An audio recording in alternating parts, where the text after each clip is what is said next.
that's where you can actually find out if at all that's the job you need to work, or you need to leave that, pivot the job, and you still want to leave the house and go to some other house.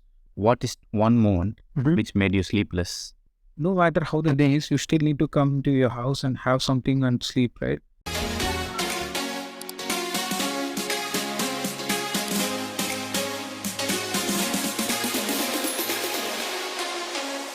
I mean, if at all you can get anything which is related to teaching assistant, or or something related to your field jobs, that's really, really great. But if not, well, take some jobs which are not physically and mentally stressful jobs, because you're not going to make a career out of it.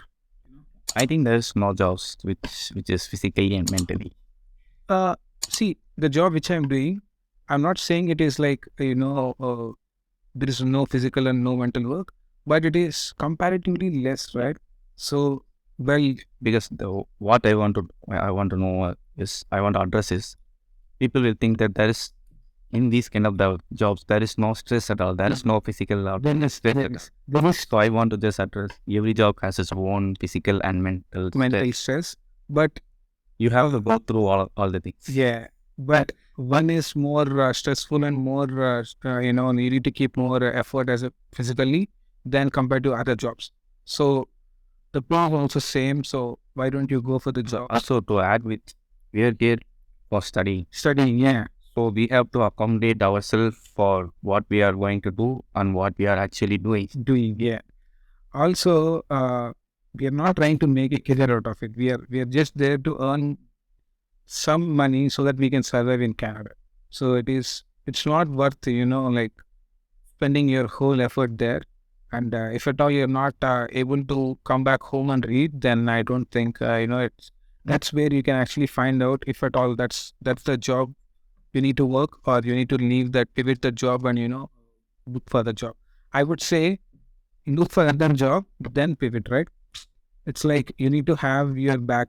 You need to have the backup first, then the pivot. Like if you leave a job and start looking for the other job, there are chances that it might take a month or so to get other job, right?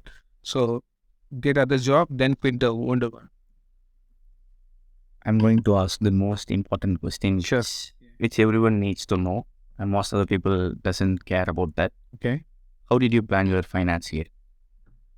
See, everyone knows that we have GIC, and we already paid for our tuition, or so that things, and still we have to survive here and we have to pay. How you are managing your finance? So, well, I have made a video which is like, you need to have 2 accounts in Canada.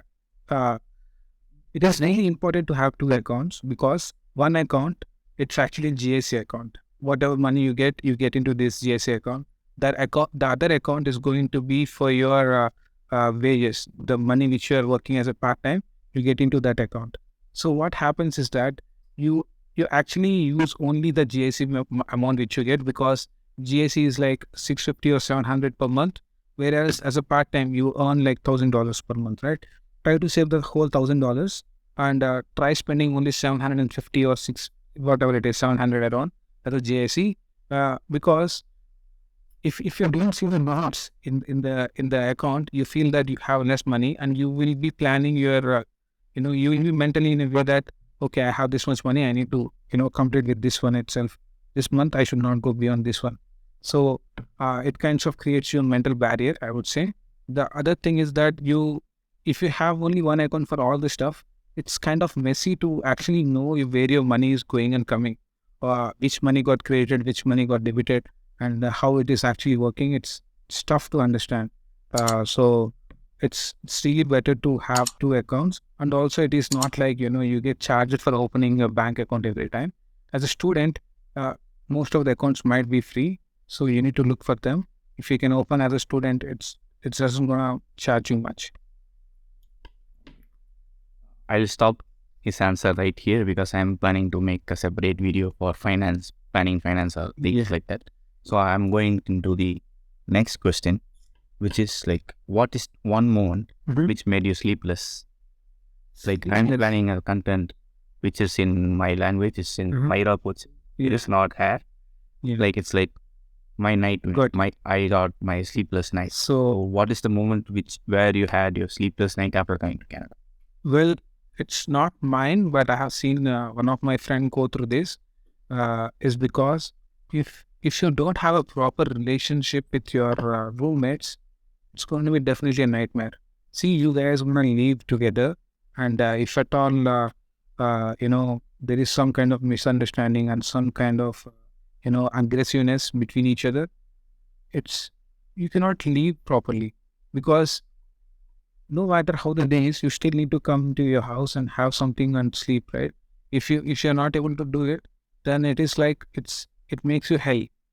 It makes you regret like what is happening, and you still want to leave the house and go to some other house, but it is like you also have this kind of feeling that why I should go, right? I didn't do any mistake, why I should go.